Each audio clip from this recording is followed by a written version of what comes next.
Hello, and welcome to the Innovia podcast. I'm Steve Waltz. And I'm Jeff Brgalski. Aren't you supposed to say the Innovia conversation, though, Steve? Or are we switching it up? Well, probably. All right, take two. Hey, everybody, welcome to the Innovia conversation. Is that better, Jeff?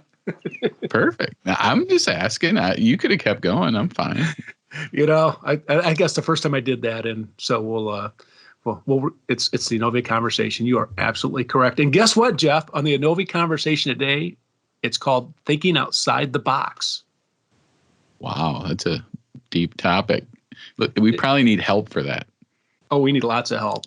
And so, and I think I invited our guru, our service and support lead, Holly Kutil, is with us today. Hi, Holly. Hi. Well, let me get out of the box. Hi, guys. Hey. I got out of the box just for today. Nice. How's it going? Good. It's great to have you back. It's been a while. You know, as many of you remember, Holly's been with us now for, a year and a half? Yes. Longer than that. A little NAV over. All-Star, past chairman of the board for the NAVOG Advisory Committee. So, Yeah. And now And queen of our support team. Right. I like my new title better. Queen of support, or now as we call it, is customer care. Customer care. And that's great. So, welcome, Holly. And Thank you. so Jeff, and we were talking about, with the environment the way it is now, with the COVID-19 and people working remote, we thought of what a good podcast, I think, would be is really for people to think outside the box and look at doing, taking this time because, some of the customers that we've talked with have been profoundly affected. Some have actually gotten busier, and some, because the business is normal. And but what I have found is that when things tend maybe to slow down or we're not traveling as much, there's some more time out there, and to me that's an opportunity. And I know we talked about it a little bit earlier, so I think kind of what we're going to look at, Jeff, is talk about things we can do during this time to help us on our journey for personal development. Maybe looking at ways we can increase our training, our habits, and then really kind of having a discussion on, is it time to review some of the processes we're doing within our company? So what do you think about those topics? Are those good topics we should stick with? Wow, that sounds great to me. I know that from the customers that I've been interacting with over the past 5 or 6 weeks, we've had some people that have gotten busier, some people that are really uncertain about the future, some that want to make strategic decisions now. And so absolutely, I think as my travel schedule went down to zero, I found a lot of extra time that I wasn't anticipating. And I think absolutely we need some guidance on how to best take advantage of that for those of us who are fortunate enough to have it. Right. And I think the first topic maybe we can get into is it's kind of that personal development, and just every day, it's we don't want it to be Groundhog's Day, right? You think of with Bill Murray that it's just like, oh my gosh, and I think it's that mindset of gratitude when you get up in the morning, just to go out there and and just make the day the best you can. And I know, Holly, you since you've taken over our support team, I know you've kind of really took that message to heart, I think, with you and your team. Oh, thanks, Steve.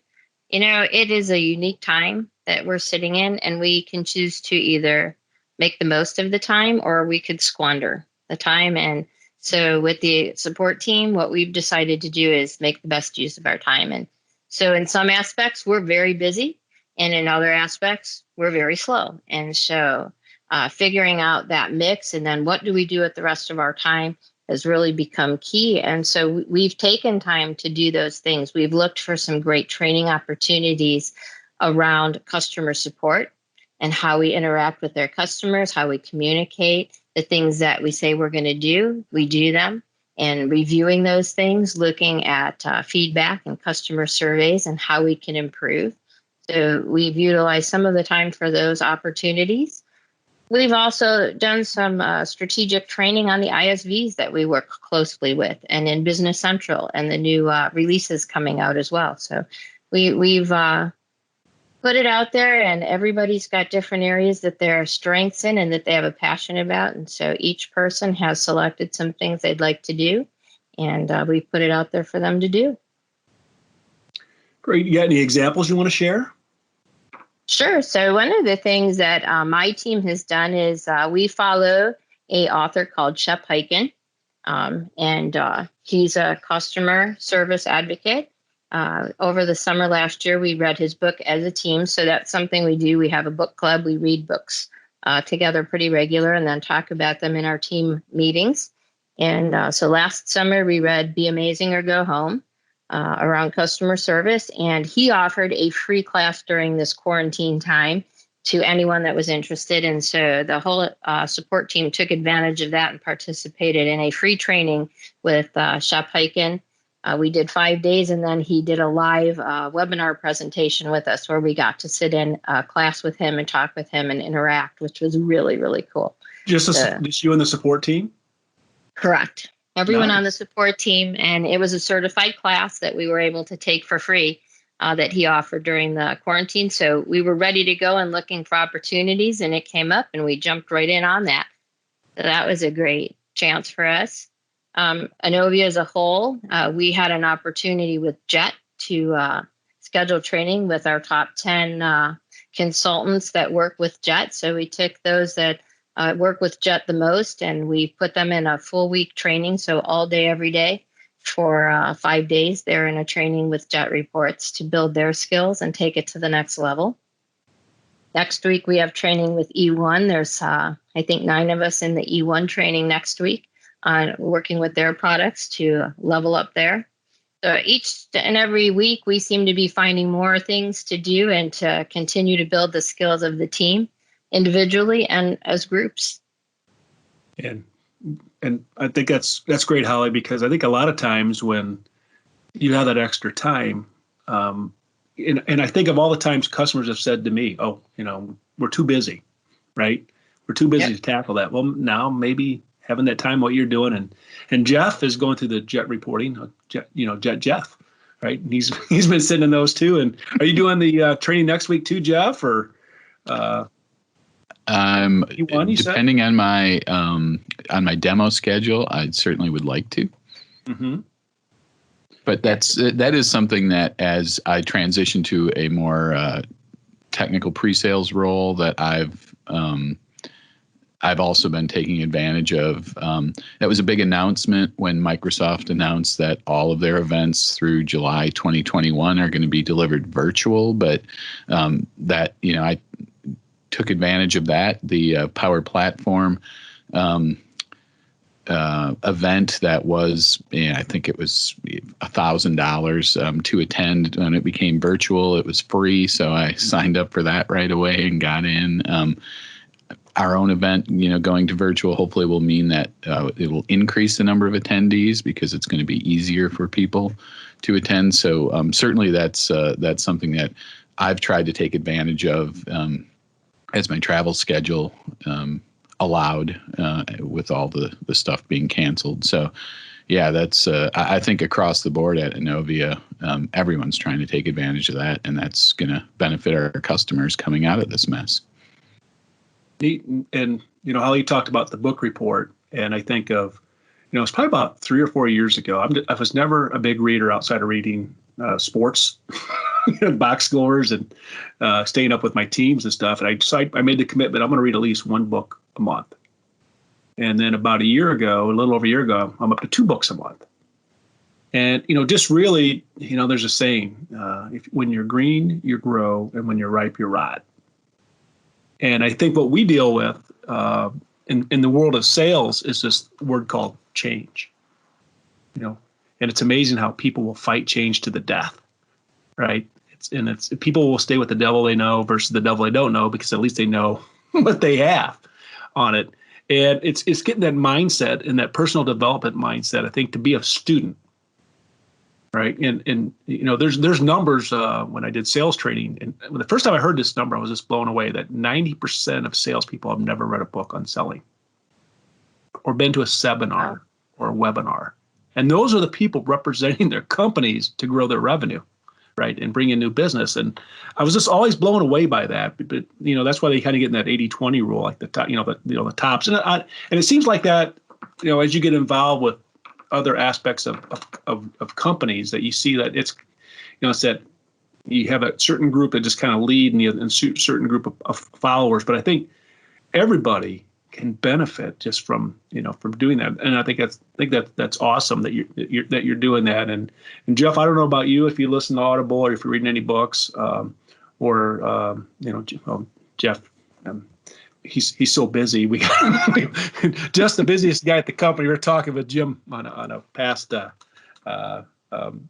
podcast that Jeff has a hard time saying no to people internally because he's a nice guy. And but I think I'm going to practice with you, Steve. No. Right? I was going to say, when does Jeff have time to read books? He's like in trainings or demos or setting something up every time I talk to him or I see him somewhere. I'm going to have to get you the book. It's called Go for No. I'll get you that book, Jeff. So, but anyway, so do you think when I talked about change, and one of the things that always comes up is process. When we inherit a lot of companies that their ERP system is not working, or they're having trouble going live, or it's just a mess, it's almost like in the early stages that they really skipped a process of mapping out what they want to do. Because it's easy, especially as an ERP partner, to kind of say, okay, you want to do this? Okay, here you go. Well, that's not really what I wanted to do. Versus having that conversation, what are you doing now? Why are you doing it? Right. And it's that conversation, I think, too, of when, the people have been doing something for 20 or 30 years, they just want to reinvent the old process. And so I want to kind of get your thoughts on, what would you tell our listeners on maybe using this time to take a look and reviewing the process as a process improvement? Anything you think you could add to that? That'd be helpful for our listeners. Holly? Well, yeah, I'm going to say that has to be asked of Holly, since I'm not a great process guy. You're not a great process guy? Come on. I don't buy that for a minute. Unless the process is like really messy, then I'd probably be a good process guy. But no, let's see what Holly. Let's give Holly a first shot at that. Or tennis shoes. So, with tennis shoe processing, Jeff be all in. There you go. Yeah. So you know what? We've been reviewing our processes in-house. So things that we've done is we're looking at, our ticket board, our processes that we use within the company and as the support team as a whole. We've wanted to upgrade our customer portal for ConnectWise and sort of put it off because we've been too busy. And so that's something we're working on now is doing that update to the newer, fresher looking customer portal and working with our marketing team to brand it. So we're doing some process changes and updates where we can as well internally. But for our customers, same thing. Look, this is a great time to do things that maybe you don't want to spend money and you're trying to hang on to your cash flow. And that's great too.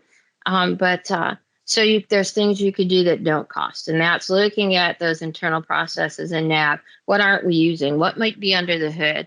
You can always go back and look at release notes from your version and see what is there. You could look at the newer release notes, and maybe it's not in your version, but it might be a simple modification that can be done so that you can utilize the same type of process that you're seeing in the newer versions along the way. Or just to review those newer release notes so that you can start planning that upgrade path and what that's going to look like for you and help out there. Looking for those automation opportunities. Are you utilizing the batch posting? Are you utilizing setting up job queues or the task schedulers for things that make sense in your company and in your system? Are you still doing things manually? Are you still putting them on spreadsheets? And how does that work? And seeing what's there that you can update and change. and look at those workflows.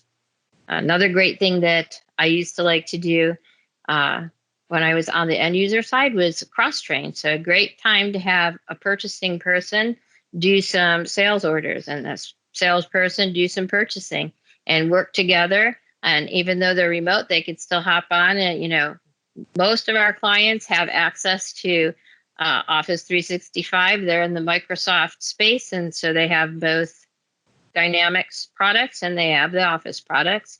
And what a great, way to jump into Teams and throw up a spreadsheet and work together.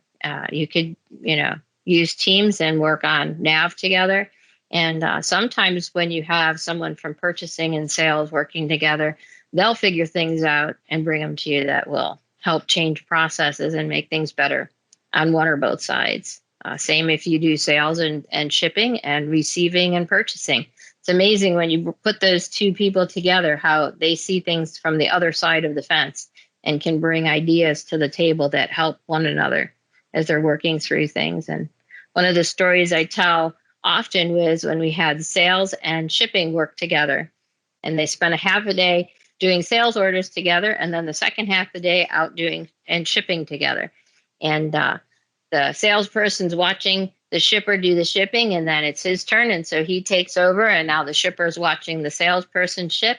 And each time he gets an international, he has to stop, get out of the shipping part of the product, go back to the sales order, get the phone number from the order, come back to the shipping, put it in the contacts of the shipping person, and then restart his packing. He goes, you got to do this every time it's an international or every time it's a COD. And the shipper goes, yeah, all day long.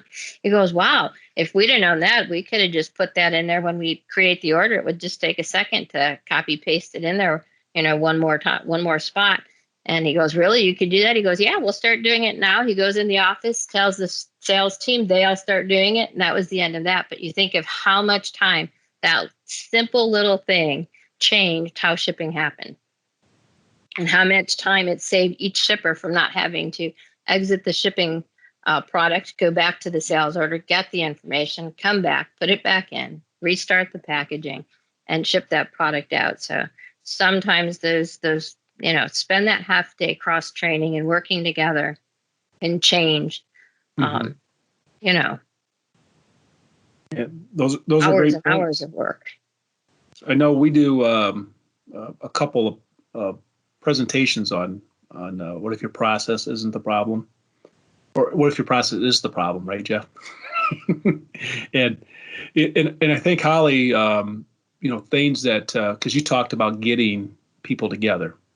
In my previous life, we had these cross-functional teams because, because if you're in silos, you're in a silo. And if you're the one that's going to say, okay, I want to fix this process, you're only seeing it from your view.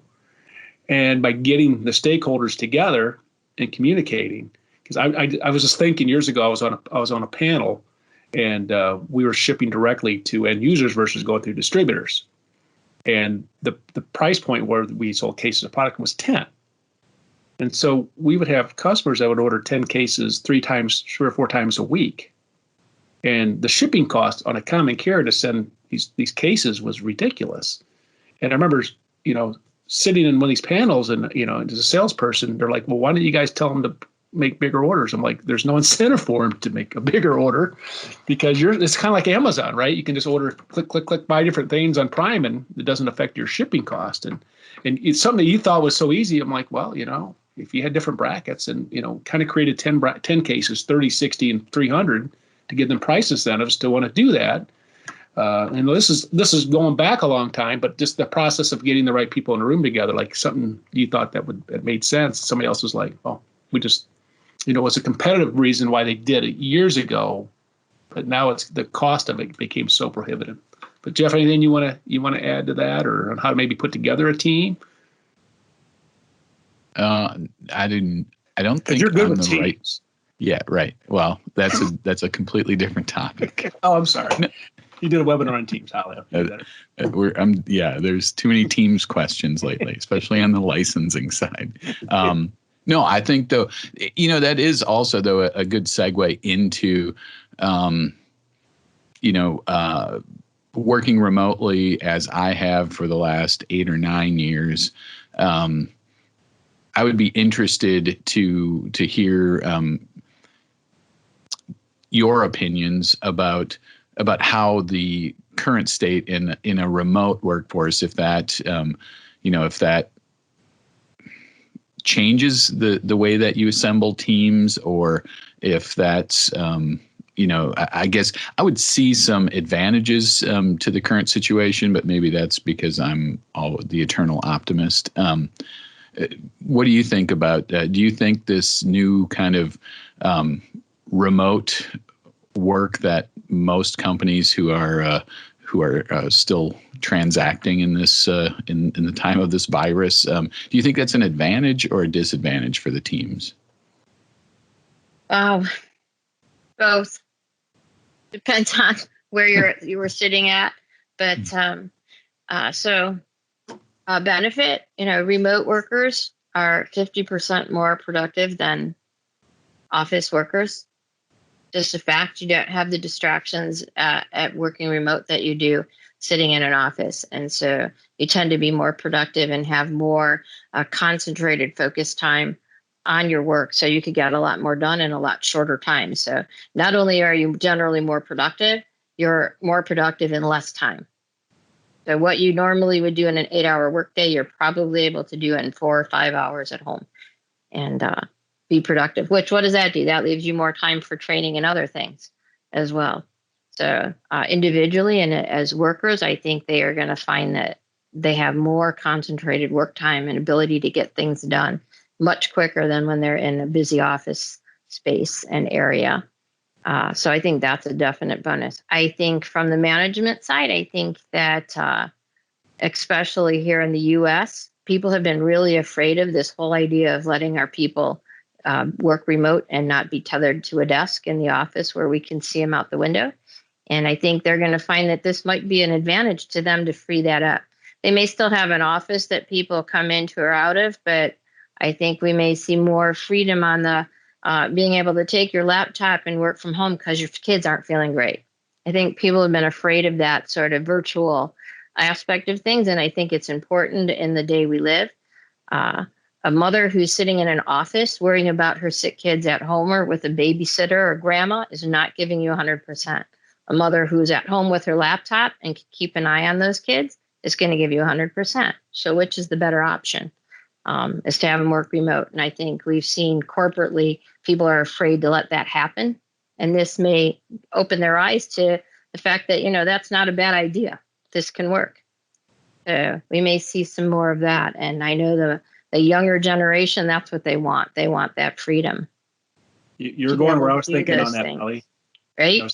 They want to be able to have the job and the career and a family and to be able to work remotely. Or, I'm going to work from home today because the kids are off. And then I don't have to worry about what they're doing or where they're at or who I'm leaving with them with. And I'm also not sitting at work worrying about it and not giving you 100% either. Right. And so I think that's going to be key. So I think there's a lot of advantages to what's happened. We've seen it across the board. You keep seeing the clean lakes and the clean skies and things like that, that the earth has gotten a rest from all of us. And I think maybe the office space has gotten a rest too. And people are saying that, remote working isn't so scary after all. And Jeff, to add to that is, I'm kind of like you. So for the last 30 years, my office is out of my home. And when I started, didn't have a laptop. Basically had a phone. But, what the advantages, a couple things to add on what Holly said is that, we're more of a service company. It's easier for us to do it. We have the equipment in place. So I think some companies, if they really don't have the technology or, the devices to give to their workers there could be some additional cost. But at the end of the day, to me, I think it's been, it's just the access to more people. Because it's funny because right now we have we're on Teams and I know you have your camera off, but Holly and I have our camera on, right? So we're kind of seeing people more even though they're not directly in front of us. I think that's huge. Just last week, well, we had a couple team meetings with customers all over the United States that everybody flipped on the camera, and that hasn't happened really. And that was kind of neat that we got to kind of see each other and doing that without having to incur the cost of traveling, all the way. Granted, I'm a big face-to-face person. I strongly believe that everything changes when you're in front of the customer, face-to-face. But you kind of are, right? I mean, would you view this as if you had your camera on, we're kind of face-to-face? I'm kind of curious to get your thoughts on that. Yeah, I think we are. Go ahead, Holly. Well, I think the same thing. That's a great point. Prior to the stay-home orders that everyone's gotten, we've done team meetings since I've been with Innovia. We've had team meetings, go-to meetings, Zoom meetings, all the different kinds of platforms there are. We access whatever the customer likes to work from, but nobody has their cameras on. It's all behind. We're all hidden, and this whole stay-home thing, I don't know exactly why or how, but somehow it brought the cameras out of, okay, let's turn the cameras on. Let's be connected. And it's nice. I like it. And I think, I get on and people are like, it's Holly, you're really there. And then they click up their cameras and join in too. And so I think that's been another good thing. That's a great point. Jeff, anything you want to add to that? No, I think that, I have been, I've enjoyed I've enjoyed the seeing people that I haven't seen before, because I think in some of the meetings that we've been on, just internal Innovia meetings, I've heard people say, "Hey, I've worked here for 3 years and I've never met you. I've never seen you in person." So I like that aspect.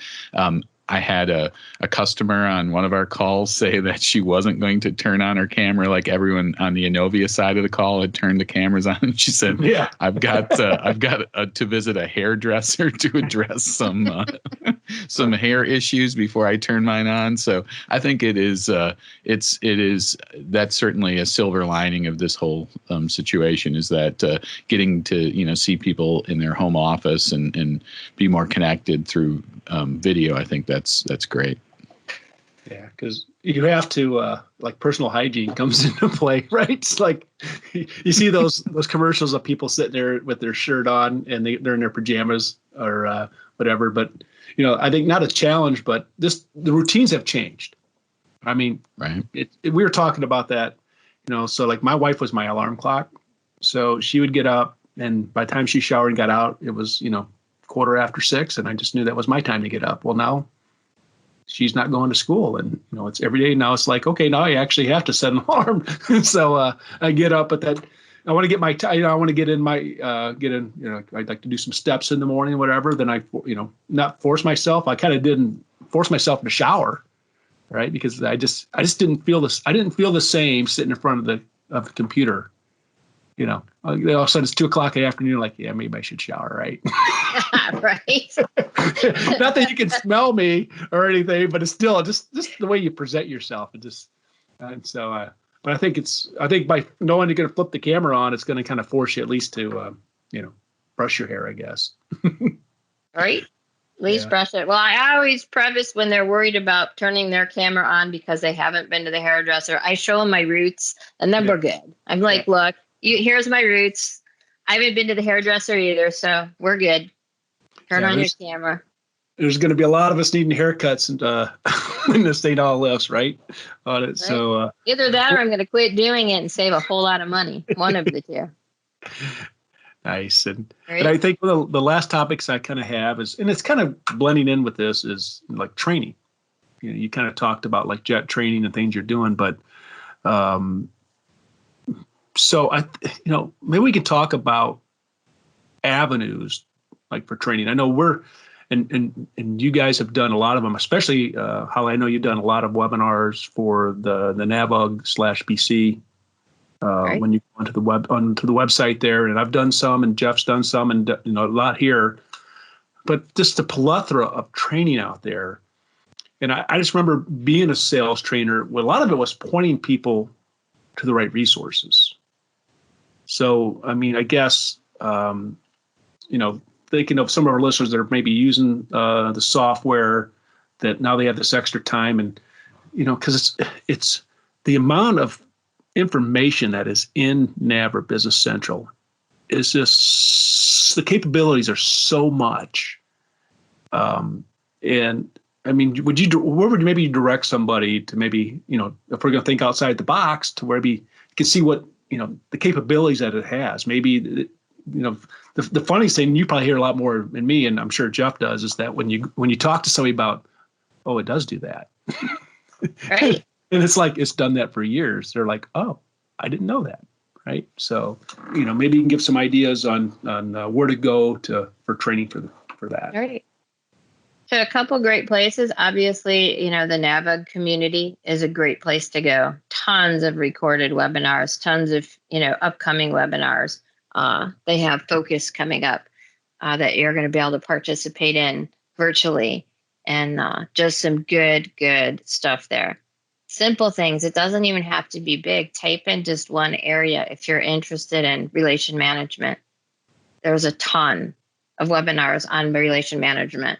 Accounts receivable, looking at accounts payable, closing at the end of the month, end of the year, trying to think of, other areas, shipping ISVs. You can look, for webinars from the different ISVs. They've done their own showcases that you can review without having to have, a personal interaction with the ISV until you're sure you really want to talk to them, that kind of sales pitchy kind of thing, and you're afraid to reach out and stuff.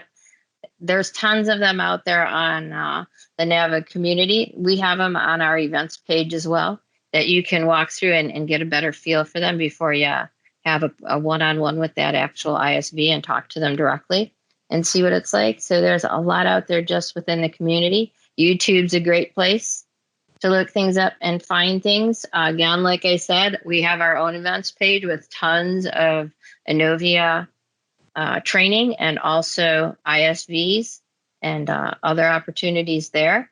And, if you're looking for something a little more substantial and paid, reach out to your partner. Your partner can provide that training. They have well-trained staff that can jump in at a moment's notice and give you some training.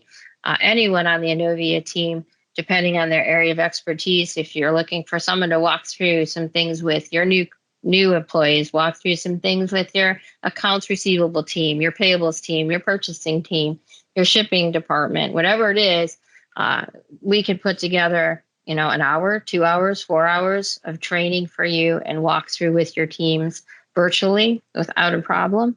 We're working on some workshops that we're going to present and offer to our clients and to anyone that would like to join. Across the board, we have a developers training that they're working on. We have basic financials that is getting ready to come out in the next month or so. They're working on some supply chain, some manufacturing training, and so there'll be workshops that'll be 2 to 3 hours long. The basic financials is 10 different segments. I think the developers is maybe 8 segments. Runs across 4 days. So lots of opportunities to get involved and get some training. I think sometimes that's the area we lack is we set it up, we show them what their job is, and then that's it.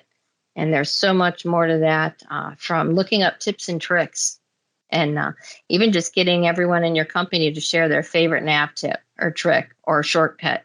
You'll be surprised how many most of them don't know are there. And one of the first cool things that I learned in NAV was, that you could type T for today instead of typing out the whole date. And I thought that was fabulous.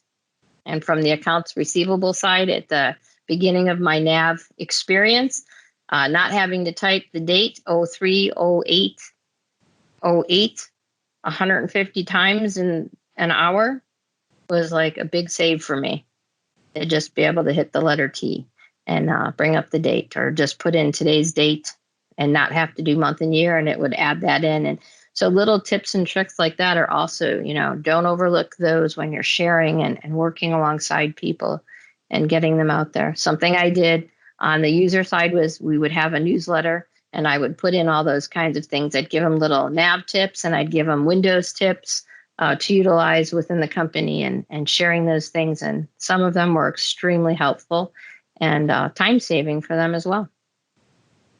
Very cool, Holly. Jeff, anything you want to add to that?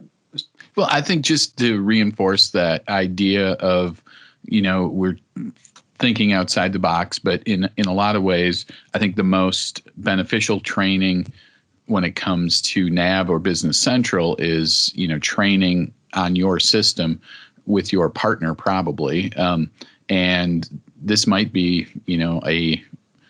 a time that if companies have some excess capacity because they're, either their supply chain is missing critical stuff, and so they've got people that that would have capacity for training, it might be a good time to try to take advantage of that. A handful of hours, and it might be a more convenient time to get a group of people, like get the whole purchasing department together. Something like that. So I would just encourage everyone to consider that as they're looking at ways, coming out of this situation stronger than when you went in. Good points, Jeff. And we were talking earlier that and you being a past account manager, that it just seems like let's have this discussion. Oh, you're interested in this? Well, we're too busy to implement that. Well, maybe now if you're not as busy. Because I know a lot of times when no one wants to really go live in their busy season, right? or when they're doing an upgrade or reimplementation.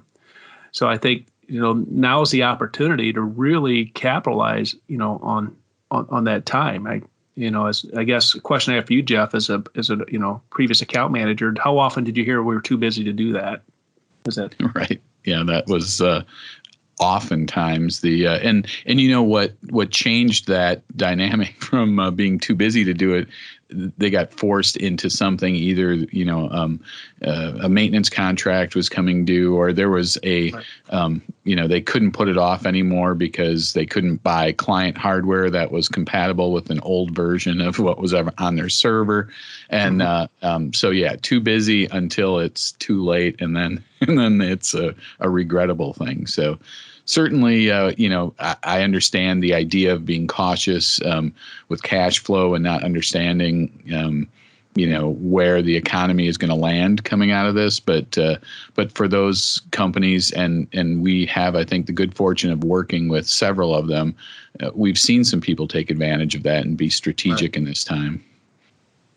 Yeah, I have this, this mentality of if you're going to be in a space, the mindset needs to be you want to own the space, right? So our mindset here at Innovia is we want to be the Ritz-Carlton of partners, right? And that's kind of our mindset. And so, we want to own the space of being, when people think of I want to get the best I can get, service and support and advice, being led and so forth. We want to be on that. We know it's not a zero-sum game. We got to constantly work on our skills and our collaboration to help bring, that top tier support and customer service to our customers. And I think what happens is a lot of times people get complacent, like, I'm just not gonna do it right now because things are bad or whatever. The mindset is you just have to have that push forward. I mean, we are the top of our industry. We're this, whatever your mindset is, kind of controls a lot of your destiny of where you're going, right? And we're not going to settle for that. And I don't, Holly, if I see you shaking your head a little bit there, on that. Anything you want to add to that?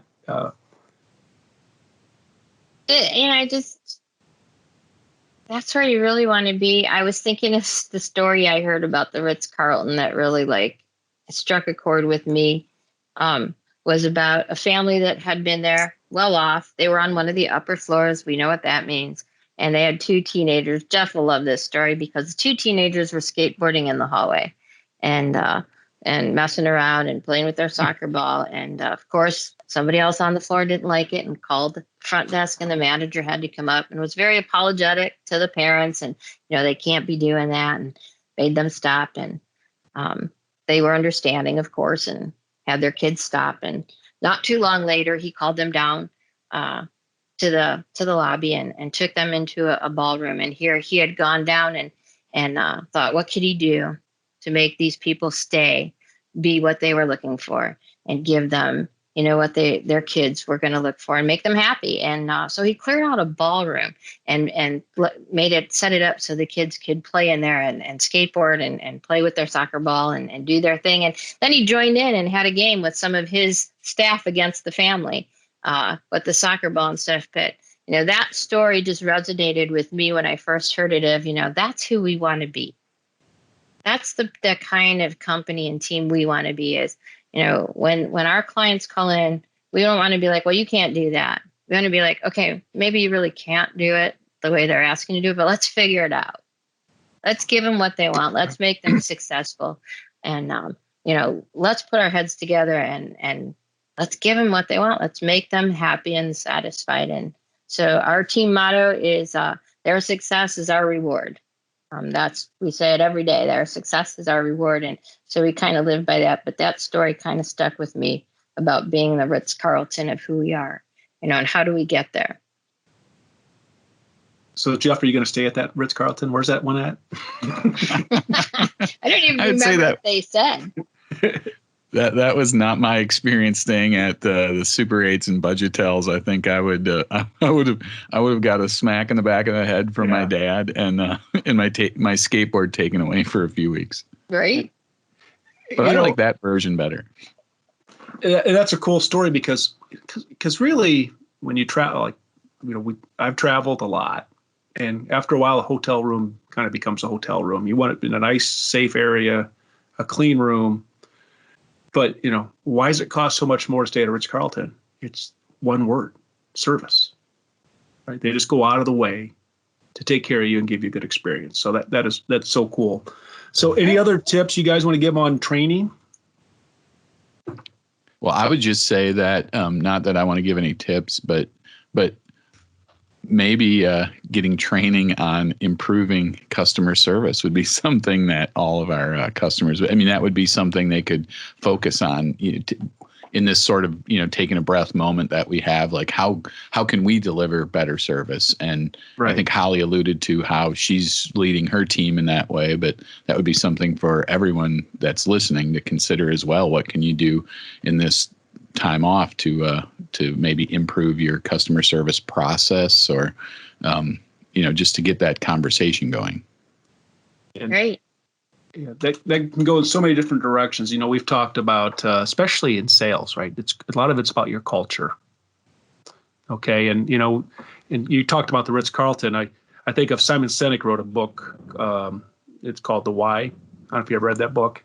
And he was talking about how he was getting a cup of coffee at a Ritz-Carlton in Las Vegas for a convention. And this young man that was serving him the coffee just had this great attitude. And he said, he goes, "Oh, you just really appreciate your positive attitude. This is my 4th day in a row," and so forth. And he goes, so how well they treat you here. He goes, "So I love how they treat me here. My boss stops by and sees how I'm doing. The general manager comes by, see how I'm doing." And he goes, "It's not like that on my other job." I goes, "Well, what's your other job?" He goes, "Well, I worked at another casino on the floor." He goes, "Well, what do you like there?" He goes, "Well, he always walks around and makes sure that you're doing everything you're supposed to do. And if you clock in early, you get in trouble. If you clock out late to get extra time, you get in trouble. And I just do what I have to do over there." And that whole mindset was, it's the same guy, right? And he's 2 different employees. The one where at the Ritz-Carlton where people actually care and kind of support, hey, can I get you anything what you need? Versus the one where the boss is coming down on him. So that, that other culture. And I didn't want to say the name of the place, because he did say the name of the place that would treat him like that. But I just find it interesting that, a lot of times we think it's the person and it can be the culture. So I think it's a good time to take a step back on how we treat each other in our culture and then have that team mindset. So I know we're kind of running close on time here. Anything you guys want to add before we end the podcast? Yeah, I'll just add to that. And what you said, Steve, is that's the first step of our training with our team is training each other and treating each other how we want to treat our customers. And so practice our customer service and our customer care on one another and on the Innovia team before we take it out the door to our clients and other people. And so that just goes again to the culture is, we want to treat Josh when he sends in one of his tickets, just like we would a client that's actually going to pay us. But, I again, though, I was fortunate this week. I got one of Jeff's tickets and I handled it just like I would if he was a client. And, I reached out to him. I asked him a couple of questions. I jumped in and looked at the system. I got Daniel involved. We fixed it. We reached back out to him, let him know that, hey, we took care of it. We removed the add-on that was there that was causing the problem. Let us know if there's anything else. And took care of it as quickly as we could and met his needs so that he could be up and running. But it's in-house as much as it is out of the house. And I think that's where it starts. And if we practice it here, we're going to do it when we go out the door. It becomes habit. Well, thanks for that, Holly. And once again, it was great having you back on one of our podcasts. Thanks. I know it's been too long, so we'll have you definitely on another. We'll have you definitely on another podcast by the year 2024. Sweet. I think it's going to be sooner than that, Steve. Sooner than that, between now and then, I can see it happening, right? Right. And, they'll just have to stay tuned and see when I show up. That's right. That's right. So keep checking back. Keep checking. I think we have some of our highest ratings when Holly's on, don't we? That's because my mom watches it every day for a month. Hi, Holly's mom. Hi, Mom. Yeah. Plug your mom. Group text Mary. goes out. Listen to our podcast. Nice. Right. I email everyone I know, and then they watch. Well, But very cool. I tell people all the time to tune into you guys because you are great, very conversational, a lot of fun to listen to. I listen to you when I drive. I feel like I'm driving with Steve and Jeff, so a lot of fun. Thanks for having me on, you guys. Absolutely. Thank Jeff? you. No, I'm good. I'm ready for a wrap, Steve.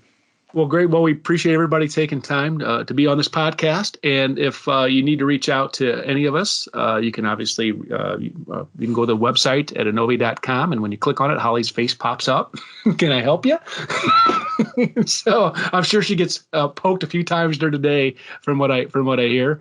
Or you can obviously go to our website at innovi.com. You can follow us on LinkedIn, on Twitter. Holly, you're on Twitter, Holly. I think I see you sharing stuff quite a bit. What's your Twitter? I have no idea. She's at I have no idea. I have absolutely no idea. I have no idea. Right. I will look it up and let you know. We have a great presence on LinkedIn, but maybe we have to have a talk about our Twitter accounts here. But that could be another podcast, right? Right. So on it. But and if you please reach out if you can reach out to me at Walt Steve on Twitter or directly through our website if I can offer any type of assistance for sales coaching on this. And Jeff, since you can't say no, reach out to Jeff. Please do. Please do. He does take Sunday finally off, so we're happy. We're happy for that. But anyway, everybody, thanks for this great podcast, and it's over. Have a great day.